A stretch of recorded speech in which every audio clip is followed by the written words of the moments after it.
अजहर जावेद साहब तज्जियाकार हमारे साथ मौजूद हैं। सर, आपकी जानिब आना चाहती हूँ, पाकिस्तान का जो किरदार रहा है इस सालिसी में, जो मीडिएशन पाकिस्तान ने की है, दुनिया उसकी मोतरफ हो चुकी है। हर तरफ से हमें तारीफ़ें सुनने को मिल रही हैं। इनफैक्ट आज अमरीकी नायब सदर जेडी वेंस वहाँ पर मौजूद थे। शुक्रिया एक बार फिर से पाकिस्तान का अदा किया गया। किस तरह से देख रहे हैं इस सारी सिचुएशन को आप? देखिए, आज पाकिस्तान एक हिस्ट्री क्रिएट कर रहा है। पाकिस्तान दुनिया भर में अमन कायम करने के लिए अपनी कोशिशों को इस्तेमाल कर रहा है। आज का जो ये मंजरनामा है, आलमी मंजरनामा, पूरी दुनिया में ये इसको दिखाया जा रहा है कि स्विट्ज़रलैंड में पाकिस्तान जो है उसने दो जो बड़े दुश्मन थे, पहले उनको इस्लामाबाद में बिठाया, फिर अब दोबारा उनको स्विट्ज़रलैंड में बिठा दिया। तो ये एक हिस्ट्री क्रिएट हो रही है। 76 साल कबल बाबा कौम कायद-ए-आज़म मोहम्मद अली जिन्ना ने जो एक ख्वाब देखा था कि पाकिस्तान दुनिया के फैसले करेगा, अब वो उसकी अमली शक्ल आ रही है। बिल्कुल। देखिए, इसके पीछे बड़ी एक मेहनत और बड़ी तजर्बाकारी, सियासतकारी कह लें आप, डिप्लोमेसी की पूरी अमल दखल है। गुज़िश्ता 3 माह में पाकिस्तानी क़यादत ने जो किरदार अदा किया है, उसकी पूरी दुनिया के आलमी जो तज्जियाकार हैं वो उसकी तारीफ़ कर रहे हैं, उस पर बात कर रहे हैं।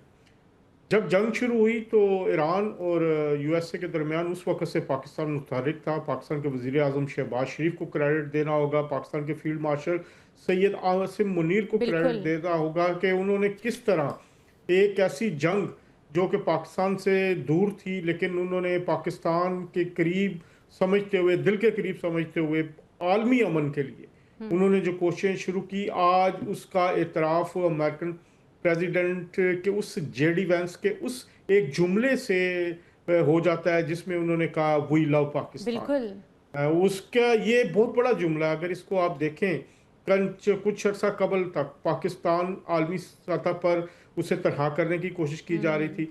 पाकिस्तान पर दहशतगर्दी का लेबल लगाया जाता था। भारतीय लॉबी जो है और सफारतकारी जो अरबों रुपए डॉलर लगा के एक पाकिस्तान के खिलाफ माहौल बना रहे थे, सडनली पाकिस्तान बगैर कोई पैसे लगाए, बगैर किसी लॉबिंग के, इस वक्त मोस्ट फेवरेट नेशन दुनिया में बन चुका है। और ये सारी क्रेडिट जो है, आप इसमें ये देखें कि अमेरिकन भी पाकिस्तान पे उतना एतमाद कर रहे हैं जितना ईरानियन कर रहे हैं। दोनों बिल्कुल। तरफ से जो एतमाद है वो बराबर है। कतर के वज़ीर आज़म की आज स्पीच सुने, उसमें उन्होंने इब्तदाई कलमात में पाकिस्तान की तारीफ की, जेडी वैंस ने की। उसके बाद वज़ीर आज़म शहबाज शरीफ ने जिस तरह एक कंपोजिटर तरीके से जिस तरह उन्होंने बात की, अमेरिकन प्रेसिडेंट का उन्होंने हवाला दिया, उनका शुक्रिया अदा किया। और इस वक्त आप ये कह सकते हैं कि पाकिस्तान दुनिया भर में अमन फैलाने वाला सबसे बड़ा मुल्क बन चुका है। बिल्कुल। ये जो मुज़ाकरात हो रहे हैं स्विट्ज़रलैंड में, इसके पीछे बड़ी मेहनत थी, बड़ा उतार चढ़ाव आया। बहुत सारे पाकिस्तान के दुश्मन, जिनमें इजराइल सर फहरिस्त है, उसके अलावा इंडिया है, उन्होंने भरपूर कोशिश की कि ये आज की महफिल, आज का ये इकट्ठ, आज की ये बैठक ना होने पाए। लेकिन पाकिस्तान की कोशिशों से जो है वो ये सारा कुछ हुआ। और इसमें अगर हम मोहसिन नकवी जो हैं वज़ीर दाखिला, उनकी कोशिशों की तारीफ़ करें ना करें तो वो ज़्यादती होगी। वज़ीर ख़जाना और वज़ीर ख़ारजा इसहाक़ डार साहब का जो किरदार था वो बड़ा अहम था। तो एक ऐसी कंप्लीट टीम एफर्ट है जिसमें पाकिस्तान आज इस मुकाम पे खड़ा है कि पूरी दुनिया जो है उसकी तरफ देख रही है। और ये मुज़ाकरात अभी आगाज़ है। बिल्कुल। तो ये टेक्निकल लेवल के मुज़ाकरात हैं। हो सकता है ये 1 दिन जारी रहें या 2 दिन जारी रहें, लेकिन फिर उसके बाद फिर मुज़ाकरात का सिलसिला ये जारी रहेगा।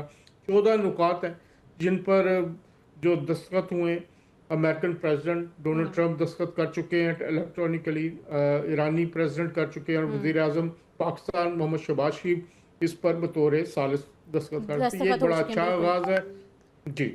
बिल्कुल।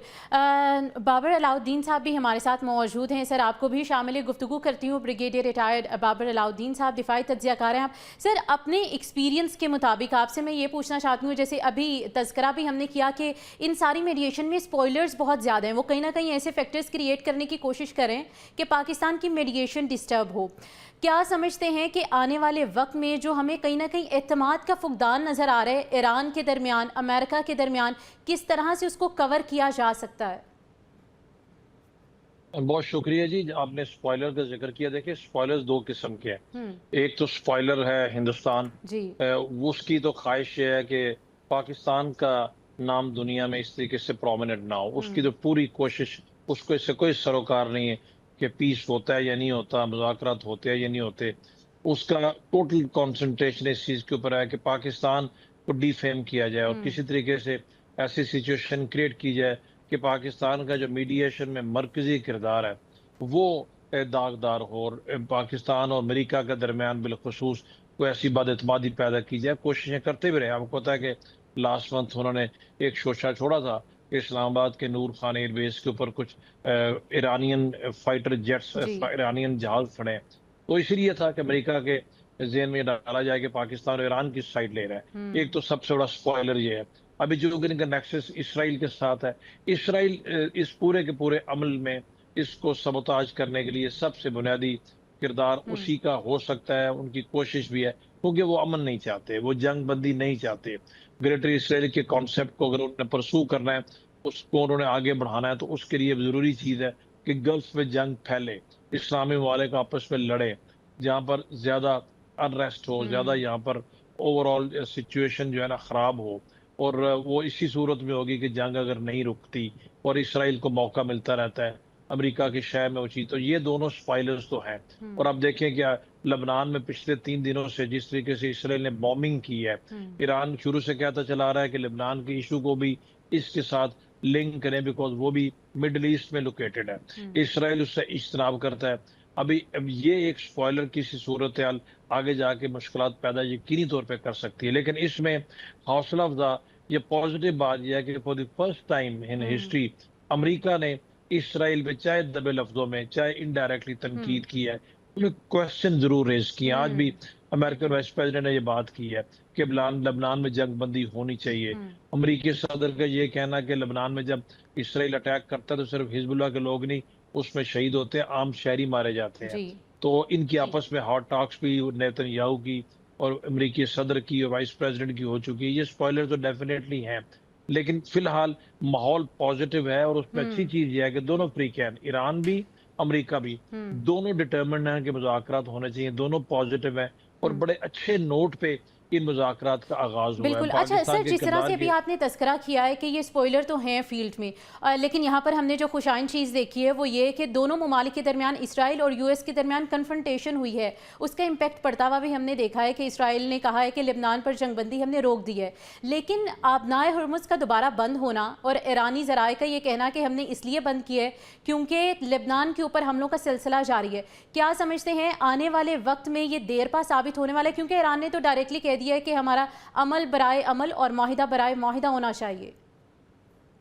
देखिए, अपना हुर्मुज़ को बंद करने की जो बातें हैं उनमें कंट्रडिक्शंस हैं। अच्छा। आज़ाद ज़राए से तस्दीक तो नहीं हुई, लेकिन अगर कोई ऐसी बात है भी तो बेसिकली वो एज अ वार्निंग है। ईरानियंस भी उसको एज अ कार्ड यूज करना चाहते हैं। जी। लेकिन चूंकि अमेरिका ये कह चुका है, बारहा कह चुका है कि इस अमन के अमल में उसको आगे लेके जाना चाहते हैं, सिंसेरिटी के साथ लेके जाना चाहते हैं।